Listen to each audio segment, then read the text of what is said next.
네, 감사합니다. 오늘 사도행전 강의 92번째 시간, 사도행전 13장 48절부터 52절 본문으로 기쁨과 성령 충만이라는 제목으로 말씀 나누겠습니다. 지난 시간에 피시디아 안디옥에 있는 유대인들이 시기로 바울과 바나바 일행을 박해해서 그들을 쫓아낸 일에 대해서 우리가 함께 알아보았습니다.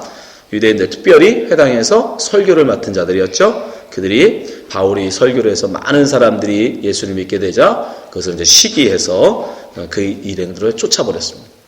그러나 그것은 그 시기로 말미암아 비록된 일이지만 그것으로 말미암아 그들은 무엇이 드러나죠? 자기들은 하나님 편이 아닌 마귀의 편임이 드러난 거죠.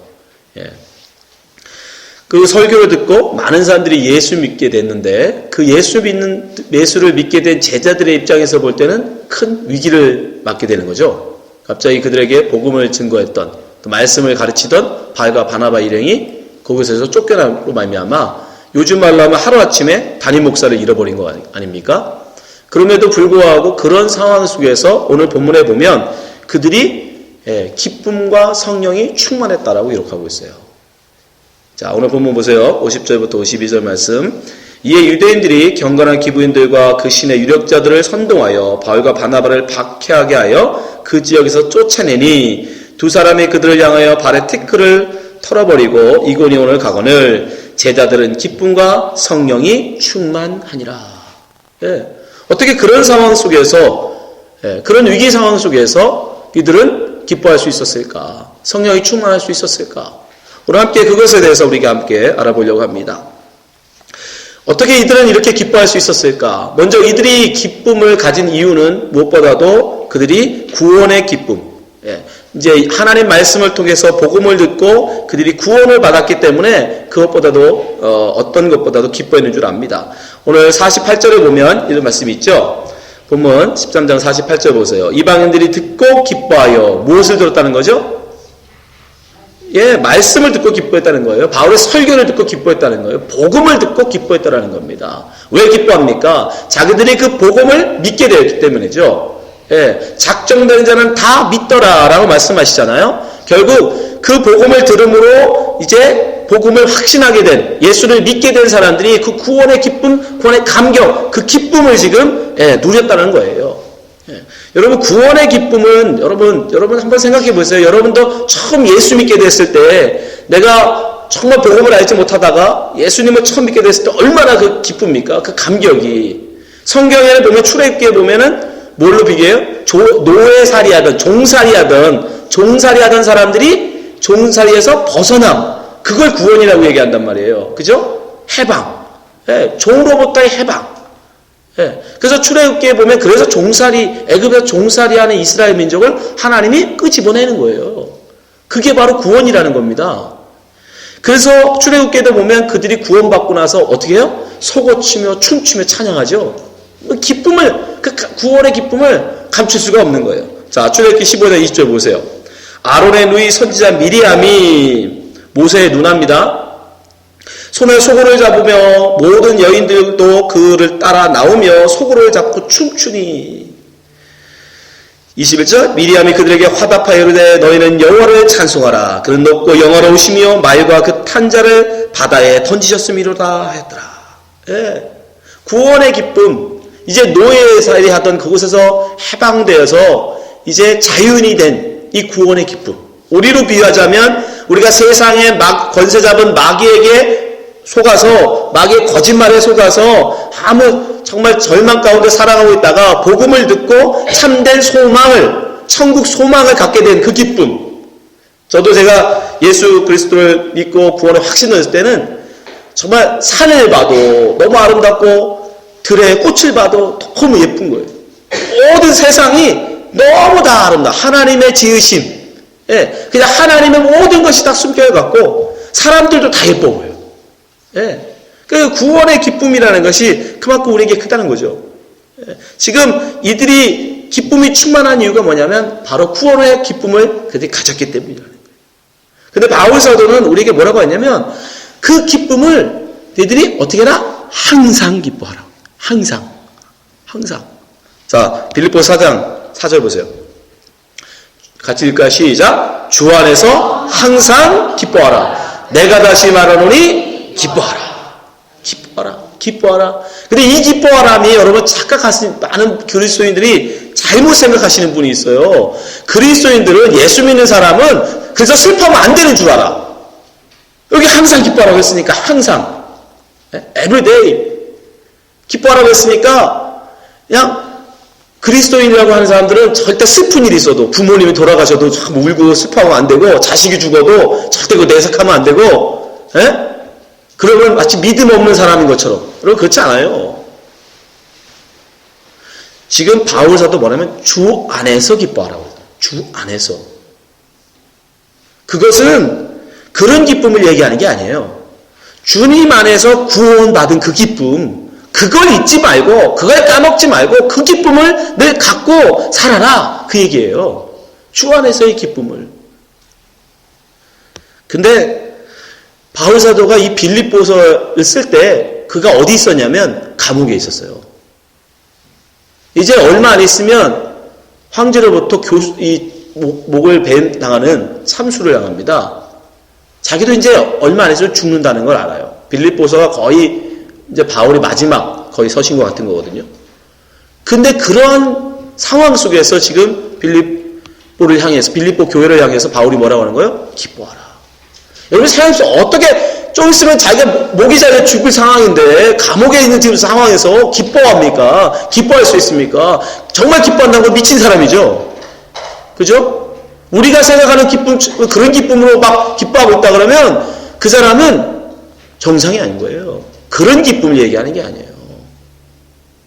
주 안에서 구원의 감격, 그 구원의 기쁨, 그걸 갖고 있으라는 거예요. 그냥 계속 뭐 항상 이런 슬픈 일이 있어도 어려운 상황에서 실실거리고 다니라 그런 뜻이 아닙니다. 바울은 바로 항상 구원의 기쁨 가운데 기뻐하고 항상 그 구원의 감격을 가지고 살아가라 그 얘기를 하고 있는 거예요.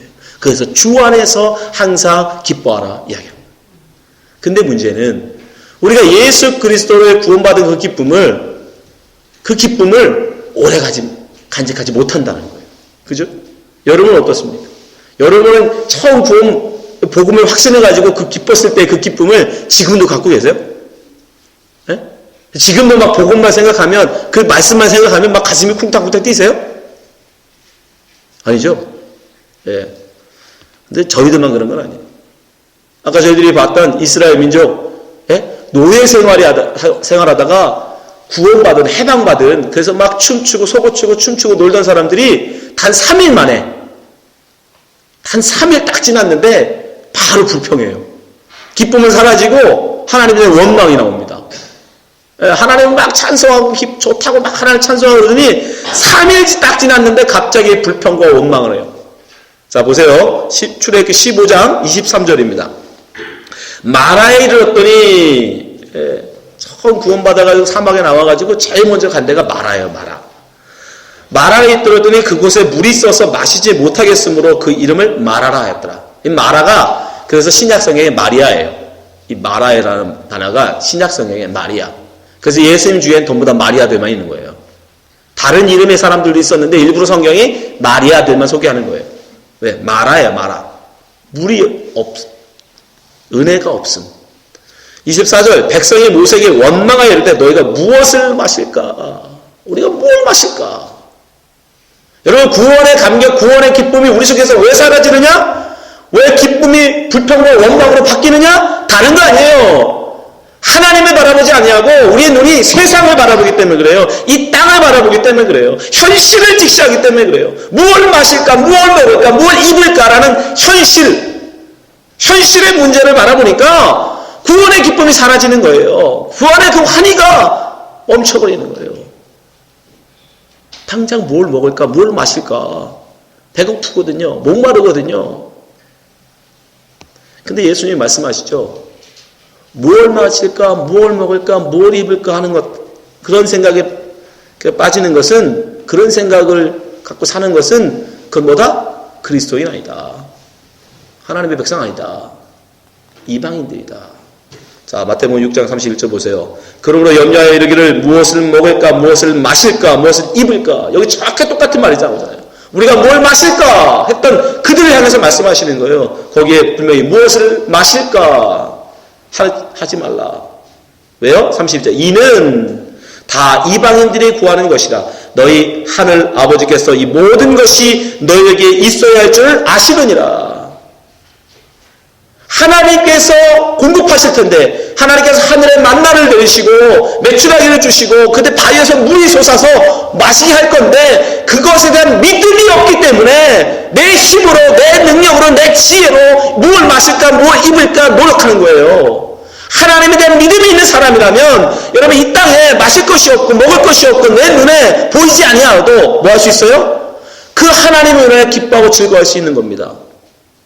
그 믿음이 없기 때문에 결국 그 불평과 원망이 나오는 건 믿음이 없기 때문이에요. 무슨 믿음? 하나님이 먹이신다는 믿음, 하나님이 나를 지키신다는 믿음, 하나님이 나를 인도하신다는 믿음.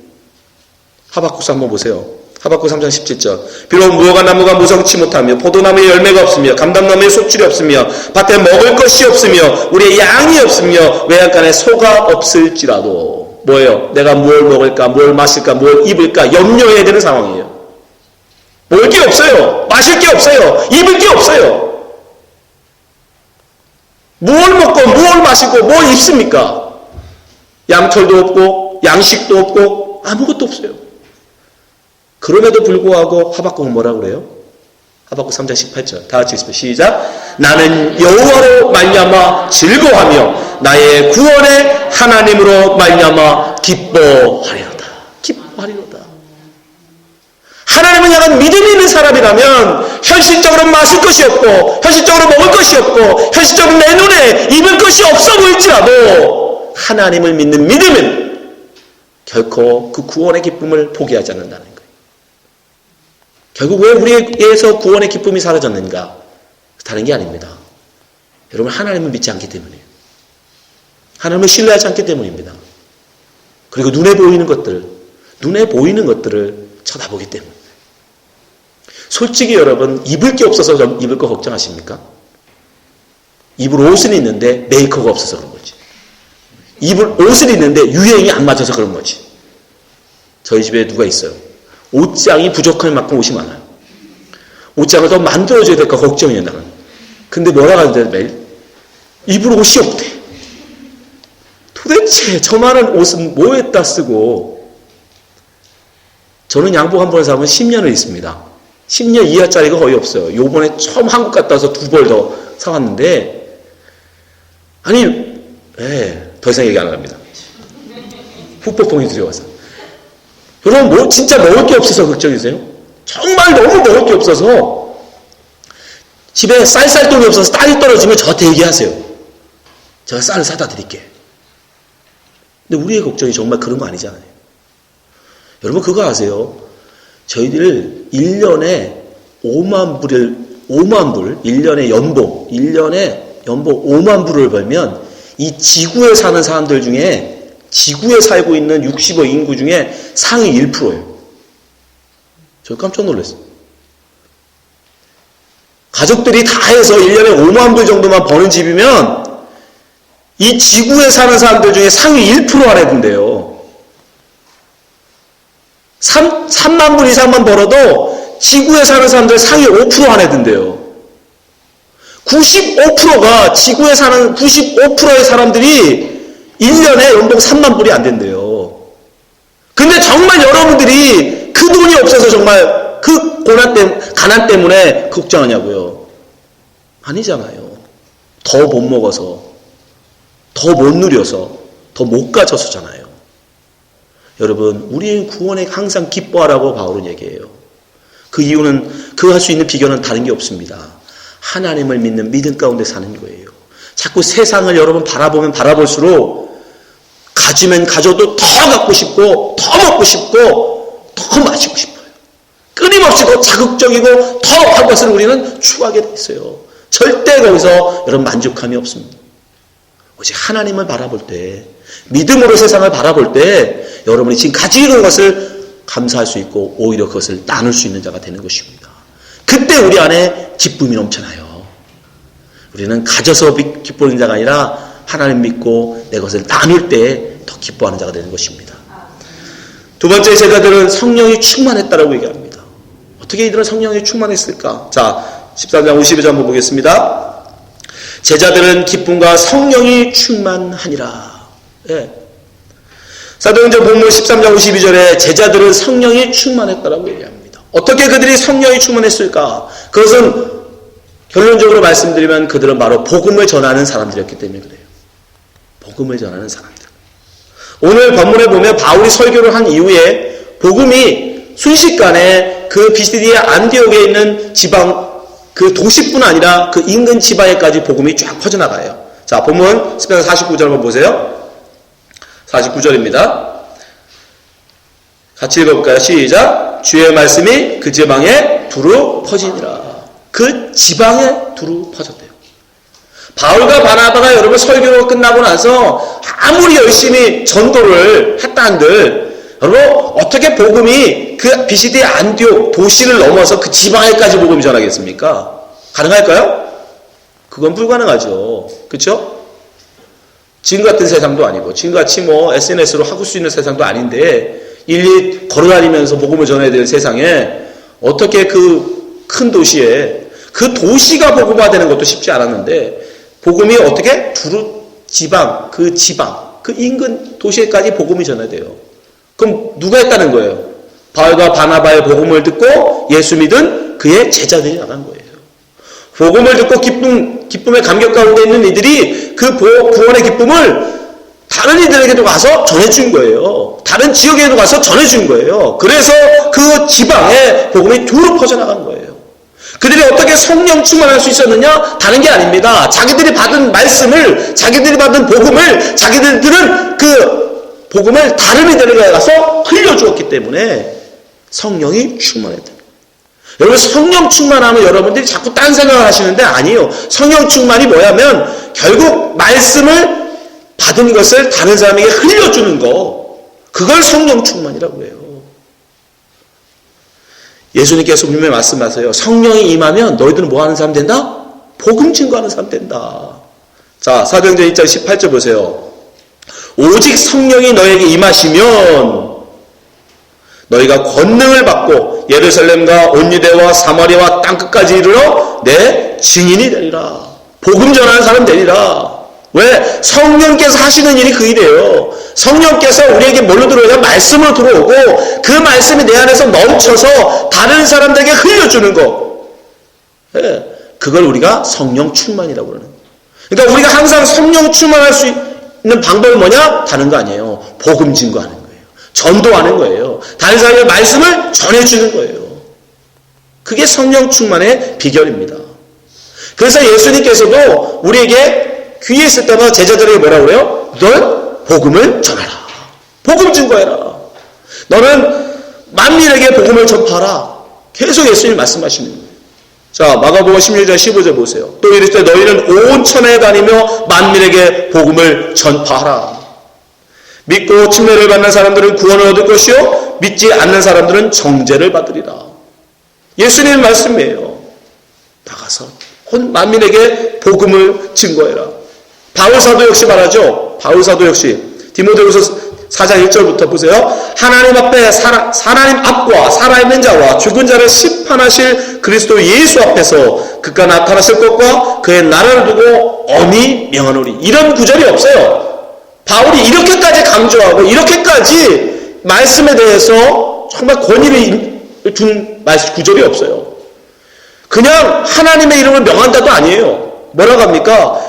심판하실 그리스도 예수 앞에서 그가 나타나실 것과 그의 나라를 두고 엄히 명하노니. 그러니까 이거 꼭 해라 이거죠. 뭐예요 그게? 2절 너는 말씀을 전파하라. 때를 얻든지 못 얻든지 항상 힘쓰라. 말씀 전하는 건 바울사도가 너무너무 강조해요. 엄히 명한다고 하잖아요. 하나님의 이름으로 엄히 명한다. 너는 말씀을 전파하라. 때를 얻든지 못 얻든지 항상 힘써라. 왜요? 여러분 우리가 전도 그러라면 복음 전도하면 여러분 지금도 굉장히 숙제죠. 그것도 어떻게 하라고. 정말 해도 어렵던데. 우리가 지금도 많은 그리스도인들이 전도하라 그러면 가슴이 팍 내려앉아. 너무 어려운 숙제를 또 나한테 어려운 시험을 주시는구나. 예. 근데 여러분 그건 여러분 힘들으라고, 여러분 괴롭히려고 주는 숙제가 아니에요. 전도해야 여러분이 성령 충만해지기 때문입니다. 여러분이 전도하지 않으면 여러분의 들은 말씀이 여러분 속에서 뿌리내지 못한단 말이에요. 여러분 정말 잘 가르치는 교사가 되고 싶으면 뭐 해야 돼요? 그걸 가르쳐 보면 돼요. 성경을 여러분 배우는 사람하고 성경을 가르치는 사람, 가르치면서 더 많이 배워요. 전도 마찬가지예요. 그 성과를 여러분 자꾸 우리는 왜 그게 숙제를 하냐면 내가 전도한 사람이 꼭 교회에 나와서 등록해야만 그걸 전도로 생각하기 때문에 그래요. 아니 그런 전도 얘기하는 게 아니에요. 저는 그런 교인 끌고 오라고 얘기하는 게 아니라 여러분들이 지금 들은 말씀을 슬쩍 여러분 남편에게도 간증을 할 수 있잖아요. 오늘 설교 들었는데 너무 좋았어. 이런 구절이 정말 마음에 찔리더라. 그게 바로 전도예요. 여러분의 들은 말씀을 다른 사람에게 나눠주시란 말이에요. 여러분의 들은 은혜를 다른 사람한테 흘려보내시란 말입니다. 그래야 여러분 안에 말씀이 더욱더 차고 넘쳐서 여러분이 성령 충만해질 수 있는 거예요. 꼭 전도하면 다른 사람을 꼭 데리고 와야 되는 그런 부담을 버리세요. 저는 그런 거 절대 여러분한테 얘기하는 게 아니에요. 저는 여러분한테 전도하라는 말씀을 전하라는 말은 뭐냐면 여러분이 받은 은혜를 다른 사람들과 나누라는 거예요. 저는 그래서 월요일 기도회를, 성경 공부를 좋아했던 거예요. 여러분이 주일날 들은 설교를 월요일날 모여서 나누신다며요. 그게 중요한 거예요. 그게 바로 전도고 그게 바로 성령의 충만함이에요. 그건 그만큼 여러분 속에 아직도 그 말씀이 남아있다는 거 아닙니까? 살아있다는 거 아닙니까? 여러분 말씀이 그 속에 있다는 거잖아요. 그러니까 자꾸 모여서 자꾸 그런 은혜를 나누는, 말씀을 나누는 그런 시간들을 가지셔야 돼요. 여러분 바울과 바나바 일행은 피시디 안디옥에서 말씀을 전했습니다. 그럼 많은 사람들이 예수를 믿고 제자가 돼요. 근데 그들은 바울과 바나바 일행이 쫓겨나서 떠남에도 불구하고 이고니온으로 떠났음에도 불구하고 그들은 어떻게 해요? 기쁨과 성령이 충만할 수 있었어요. 어떻게 근데 이런 아름다운 모습을 그들이 가졌을까? 오늘 본문을 잘 살펴보니까 여러분 이들이 이렇게 잘 배울 수 있었던 이유, 이들이 이렇게 정말 참된 제자로 그리스도인으로 설 수 있었던 이유는 제가 보니까 바울과 바나바가 잘 가르쳤어요. 그렇겠죠. 잘 배웠다는 건 잘 가르쳤기 때문에 잘 배웠겠죠. 근데 어떻게 가르쳤느냐? 여러분 다른 게 아니에요. 바울과 바나바는 무엇으로 그들을 가르쳤냐면 그들의 삶으로 하나님 말씀에 철저하게 순종하는 삶으로 그들을 가르쳤습니다. 여러분 오늘 본문을 잘 읽어보시면요. 오늘 나오는 모든 본문들은 전부 다 예수님의 말씀을 그대로 다 순종하고 있는 거예요. 아까 우리가 살펴봤지만 예수님은 분명히 제자들에게 말씀하셨죠. 너희는 만민에게 나가 복음을 증거하라.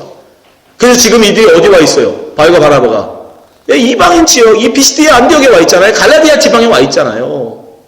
그 말씀을 전파하라는 주님의 명령에 순종하여 지금 그들이 이방 땅에 와서 복음을 전하고 있는 거예요. 말씀 전하고 있는 것 자체가 지금 하나님 말씀에 순종하고 있는 삶입니다. 또한 어떻게 합니까? 그들에게 쫓겨나서 이 피시디 안디옥을 떠날 때 발에 먼지를 털어요. 그죠? 그럼 왜 그래요?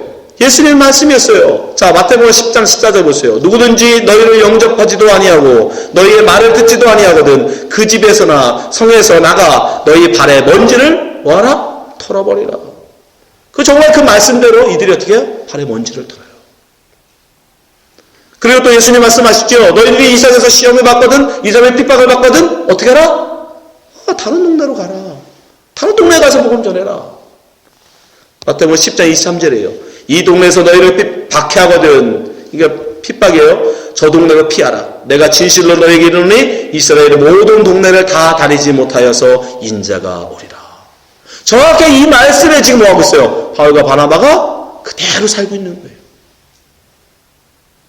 우리가 전도, 우리가 다른 사람들에게 말씀을 흘려주는 거 가장 효과적인 여러분 전도는 다른 게 아니에요. 우리가 먼저 그 말씀대로 살아내는 겁니다.